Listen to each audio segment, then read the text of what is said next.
A meeting that could change the course of history. The former head of the central bank has traveled to London for crucial talks with King Charles and the British Prime Minister. What's behind this sudden visit and what implications could it have for global politics?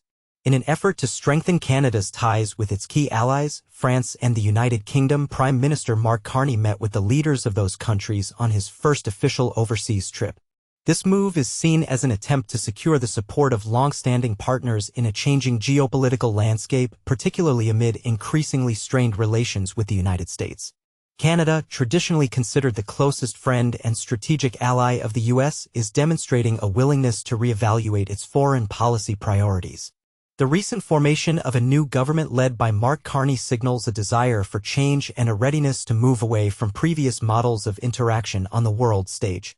The introduction of customs tariffs by Washington has caused outrage in Canada, forcing Ottawa to intensify efforts to find new trading partners. Against this backdrop, the first foreign visit of newly elected Canadian Prime Minister Mark Carney to France and the United Kingdom is a landmark event. The choice of European capitals for the Canadian leader's debut international trip seems logical given Canada's demographic and cultural diversity.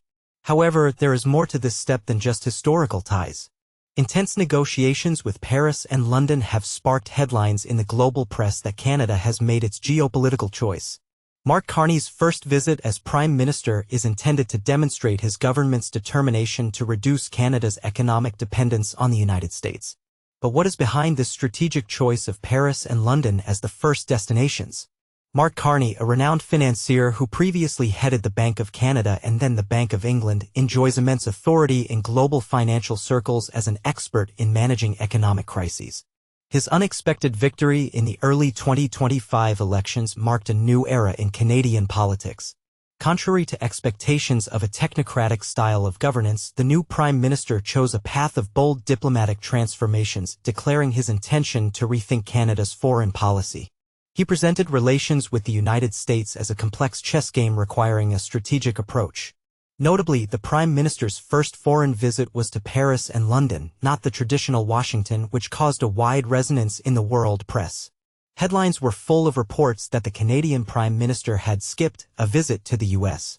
By meeting with French President Macron and the British Prime Minister, he signaled a desire for alternative-friendly ties in a multipolar world. It was a signal that bilateral relations would no longer be the same, although the door to the U.S. remained open. But why Paris and London in particular? The Prime Minister has established important economic and strategic contacts in these European capitals. Economically, he stressed that Canada is not turning away from the European Union and leading European powers, but is seeking to diversify its economy. Mark Carney seems to have lived up to the expectations of the Canadian public, who have long expressed dissatisfaction with their over-reliance on the American market. In London, he met with his former colleagues from the Bank of England, where preliminary agreements were reached to strengthen financial cooperation. The talks in Paris were more diplomatic and strategic in nature. French President Emmanuel Macron proposed creating joint working groups with Canada on defense and technological cooperation, which could adjust the traditional NATO structure. Ottawa is now considering partnerships in military technology projects not only with Washington but also with European states. "We are not going to make the future of our defense industry dependent on one country," said Mark Carney, emphasizing Ottawa's desire to create alternatives to American projects. Against this backdrop, issues related to the F-35 deal and a possible switch scandal have once again become relevant. Canada's concerns go far beyond defense issues. New tariffs affecting agriculture, the automotive industry, and the energy sector, coupled with the increasing protectionism of the United States, are forcing Ottawa to seek new alliances. The current situation could become one of the most serious tests for U.S.-Canadian relations in the last half-century. While Mark Carney's government openly embraces Europe, telling its citizens of the need to protect their own interests in security and economics, Washington is developing countermeasures to what it considers a betrayal. How did this complex game between the two countries begin? What are its prospects, and how might it affect the world order? Mark Carney, known for his deep knowledge of economics and banking, has established himself as a leader capable of turning crises into opportunities. Since taking office as Prime Minister, he has repeatedly emphasized that the tariff policies and diplomatic steps initiated by the Trump administration have created significant tension for the U.S., and now Canada must seek alternative paths for development. The foreign ties established by the Canadian leadership during visits to Paris and London have raised renewed questions about whether Canada is distancing itself from its southern neighbor, Washington. Domestically, supporters of independence from U.S. pressure welcomed this new political direction. Of particular note was the statement by one Canadian official: "Despite the short-term risks, we do not intend to yield to unilateral demands." However, it would be a mistake to reduce the tension solely to trade issues. Rumors of Canada's abandonment of a long-standing project to acquire American F-35 fighter jets have added sharpness to the relationship between Ottawa and Washington. The government's announcement of a review of the $13 billion F-35 procurement contract was a tangible blow to the United States. This aircraft, developed jointly with NATO allies and other close partners, is a key element of the common defense concept promoted by the Pentagon. Canada's potential withdrawal from the project, also marred by allegations of corruption, has caused serious concern in Washington. Behind the scenes, the expert community is actively discussing the hypothetical possibility of the United States remotely disabling key systems of the F-35 fighters via software.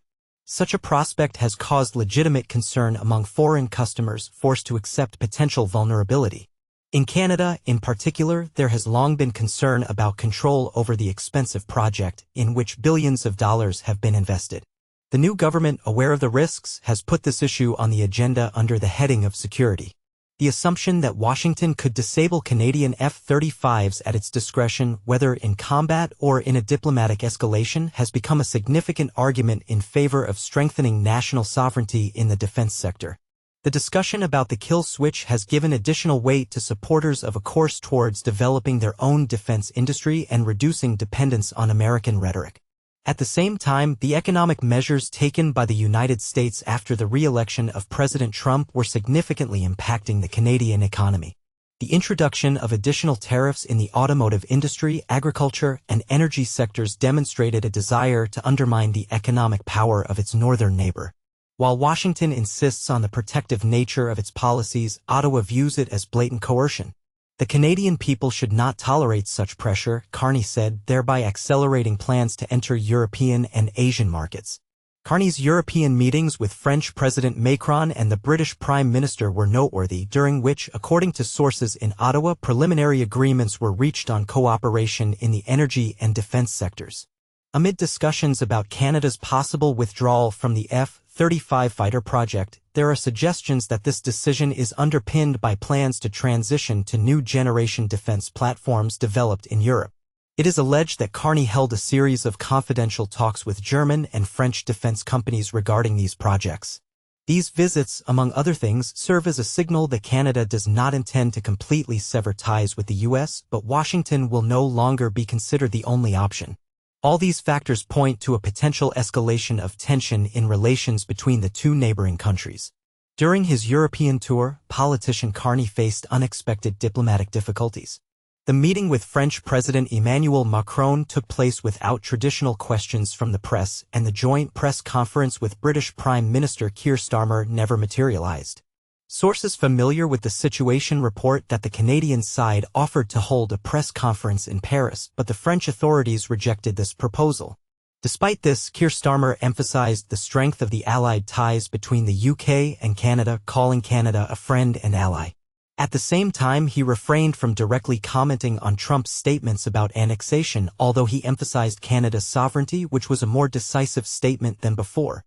At a meeting at 10 Downing Street, Starmer underscored the historical strength of relations between the two countries. He noted that the UK and Canada share a common history, values, and monarch, making them sovereign allies.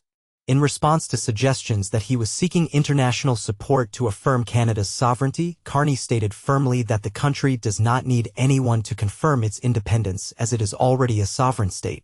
Disrespect does not promote constructive dialogue and should be stopped before negotiations on expanding the partnership begin. This is the position of Macron, who, refraining from commenting on Trump's criticism of Canada on the eve of the meeting, emphasized that tariffs only fuel inflation and disrupt supply chains. In the current international environment, it is crucial to develop strategically important projects with reliable and committed partners, Macron said in London. In the British capital, the head of the Canadian state, Carney, was greeted by King Charles III at Buckingham Palace, preceding his talks with Starmer. The monarch, noting Carney's recent victory, congratulated him, who was wearing a red tie and the Order of Canada on his lapel. Carney, in turn, noted on social media that Canada is lucky to have such a strong defender of its sovereignty, implying himself. On Tuesday, Carney intends to visit the Arctic coast of Canada to reaffirm the country's security and sovereignty. It is worth noting that Trump's tariff policy was a key factor prompting Ottawa to challenge the United States. The decision to impose tariffs on Canadian exports of steel and aluminum, coupled with restrictions on the automotive industry and quotas on agricultural products, was perceived by the Canadian side as a challenge. For many years, Canada has played the role of a reliable supplier, supporting the economic stability of the United States. Oil and gas, mineral resources, lumber, and even high-tech components flowed continuously from north to south, supporting American industry, providing raw materials for refineries, and filling store shelves. However, the new policies of the Trump administration were marked by a protectionist approach that effectively amounted to an attempt to put Canada in a difficult position. This course was seen as unacceptable. In response, a statement was made about the readiness to seek alternative markets outside the United States. Specific steps soon followed. Options were being considered to reorient energy exports to Europe, conclude new trade agreements with the European Union and the United Kingdom, and expand petrochemical supplies to Asian countries. These actions became the basis for statements that Canada had determined its future path. It was about striving to diversify economic ties, go beyond the North American continent, and move towards new opportunities in other parts of the world. Following the strengthening of energy and trade independence, Canada intends to expand its sovereignty in the defense sphere as well, which became another unexpected signal for the United States. For many years, Ottawa has worked closely with Washington on various defense initiatives, in particular, investing heavily in the F-35 fighter program. However, recently, the potential vulnerability of these aircraft has been actively discussed in Canadian political circles. There is a perception that the United States may control important software functions of the F-35 with the ability to remotely disable them if necessary. This rumor has caused concern in the Canadian Department of Defense. The question arose as to whether it is advisable to continue investing billions of dollars in a project if the country cannot be sure of full control over the acquired equipment. In this regard, the Canadian government has stated its unwillingness to participate in such an important project with a partner who, in Ottawa's opinion, does not take its security interests seriously enough. Despite the absence of official statements from the United States confirming the existence of such a control mechanism, behind the scenes of the Canadian government, notes of a possible refusal to participate in the F-35 program were heard, which became a wake-up call for Washington. The lack of clear assurances or technical guarantees from the United States only heightened Ottawa's concerns. Such a démarche by one of the key members of NATO could seriously undermine the position of the American military-industrial complex on the world stage. Amid growing tensions surrounding F-35 fighter jets, the Trump administration's tariff policies continued to fuel anger in Canada. The imposition of duties on steel and aluminum made Canadian exports to the United States economically unviable. Additional restrictions on auto parts created significant difficulties for Canadian automotive manufacturers. Agricultural issues were also a point of contention. In response to Washington's accusations of protectionism, Ottawa countered by pointing to excessive subsidies for American farmers, which, according to the Canadian side, created unfair competition. The exchange of mutual recriminations led to an escalation of tensions in relations between the two countries, which had long been characterized by stability and good neighborliness. We are ready to negotiate on the entire spectrum of issues: agriculture, the automotive industry, energy, but we will not give in to unilateral pressure, said Mark Carney, emphasizing the Canadian government's determination to defend its interests. Statements by Canadian leaders about their willingness to engage in economic dialogue with Europe and expand trade ties with the Asian region caused noticeable concern in U.S. political circles. Of particular note was the phrase that Canada was prepared to act independently if the United States did not fulfill its obligations. Another source of tension was the issue of Canada's strategic security. With the melting of Arctic ice and the opening of new sea routes, the U.S. is demonstrating a desire to increase its influence in the region, which is causing concern in Ottawa. The Canadian side insists on its sovereignty over the Arctic territories and rejects attempts to impose American policy.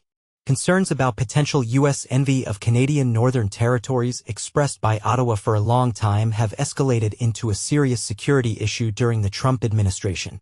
Accusations of a kill switch in F-35 fighter jets and other defense projects have heightened suspicion.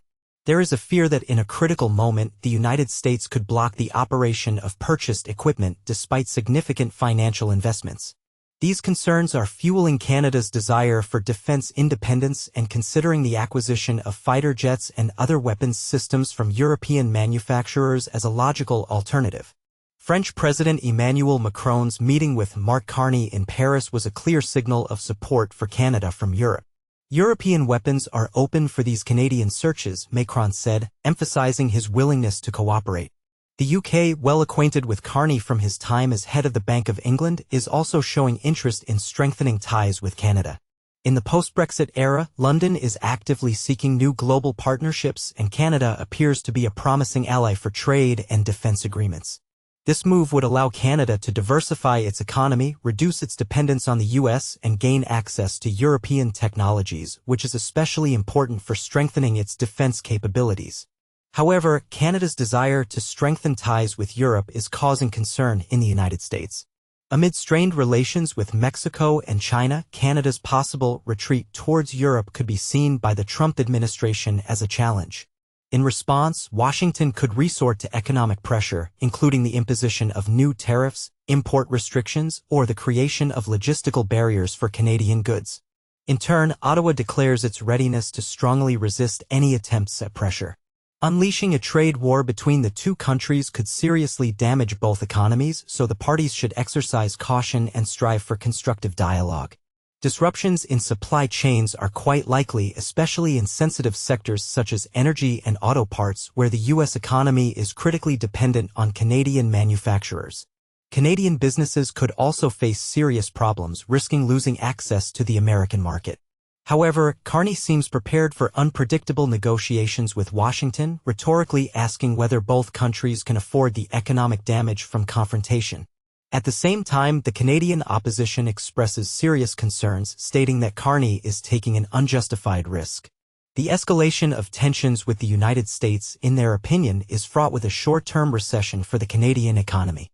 Nevertheless, public opinion polls show a growing belief among Canadians that further concessions to U.S. demands are unacceptable. The recent tariff increase by the U.S. has only strengthened this feeling, reinforcing the determination of Canadians to defend their interests. Carney, in turn, demonstrates confidence in his ability to manage the crisis, drawing on his experience at the central bank. He also emphasizes that diversifying trade ties and entering European and Asian markets will strengthen Canada's position in the long term by reducing dependence on a single partner.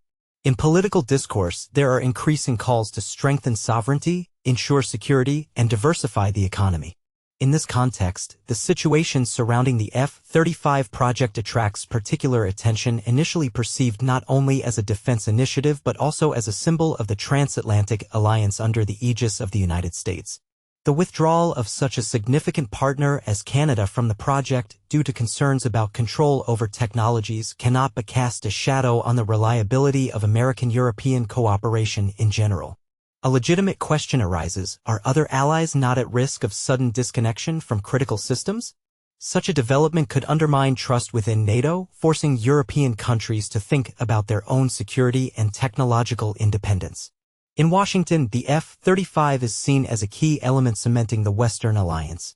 Canada's refusal to participate in the project deals a significant blow to this structure. The statement by a Canadian government representative that they are being forced to accept an aircraft over which they have no full control could give new impetus to European projects aimed at weakening the U.S. monopoly in the defense sector. If Canada joins the Franco-German initiative to create its own fighter jet, it could be the beginning of the end of the F-35's dominance. Voices are increasingly being heard claiming that allies have other options besides the American one. Intense battles are unfolding in the diplomatic arena. The United States, wagging its finger, hints at multi-billion-dollar compensations in case of refusal to participate in the project.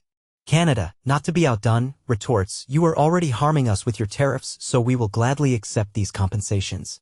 In the shadow of these disputes looms the specter of Arctic sovereignty, fueling Ottawa's already heightened sensitivity to security issues. The thought that the U.S. is not averse to seizing Arctic territories could be the spark that ignites not only the F-35 issue but also all defense cooperation. Such a scenario pushes the Carney administration to take decisive steps.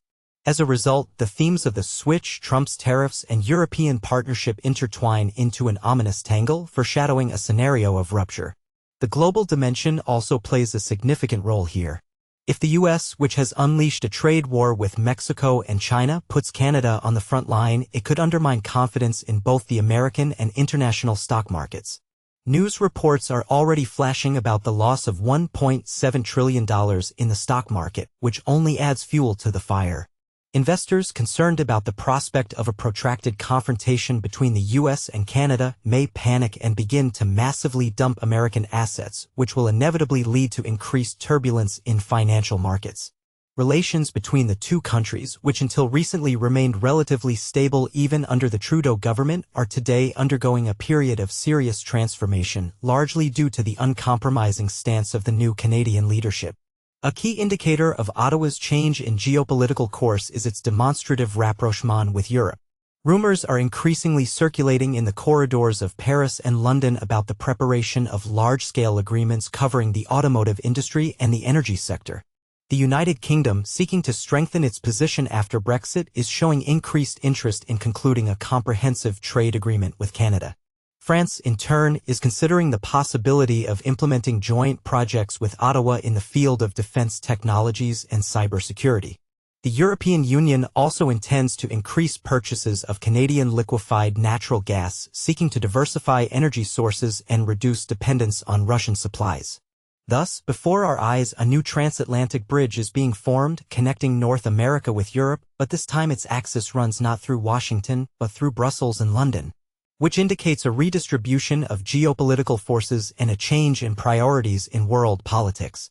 The question arises, can the new Canada-Europe axis displace the established relations between Ottawa and Washington? The Canadian government is demonstrating assertiveness, skillfully playing the card of retaliatory measures in trade disputes and diversifying economic ties towards European and Asian markets. What will be the reaction of the United States? Will they increase pressure, resorting to new tariffs, or prefer a diplomatic solution at the negotiating table? The Arctic region and defense issues are becoming an arena of potential confrontation. Will the parties be able to find a compromise, or will the disagreements reach a critical point? A legitimate question arises, is Canada striving to break free from its long-standing dependence on American influence by opening up new avenues for cooperation with Europe and Asia? Or is this merely a tactical maneuver to strengthen its position in ongoing trade negotiations? The decision to withdraw from the F-35 project casts doubt on the future of Canadian defense policy. Does this signify the dawn of a new era, or is it simply a temporary departure from the traditional course? The trade war, triggered by the protectionist measures of the Trump administration, threatens the stability of the North American partnership. Will it lead to a definitive break, or will the parties find common ground? Time will tell whether common sense will prevail over political ambitions. Follow the developments to stay abreast of the latest news. Subscribing to the channel and hitting the like button will allow you to be among the first to know about the analytical materials that will be published soon. Don't miss the opportunity to be at the center of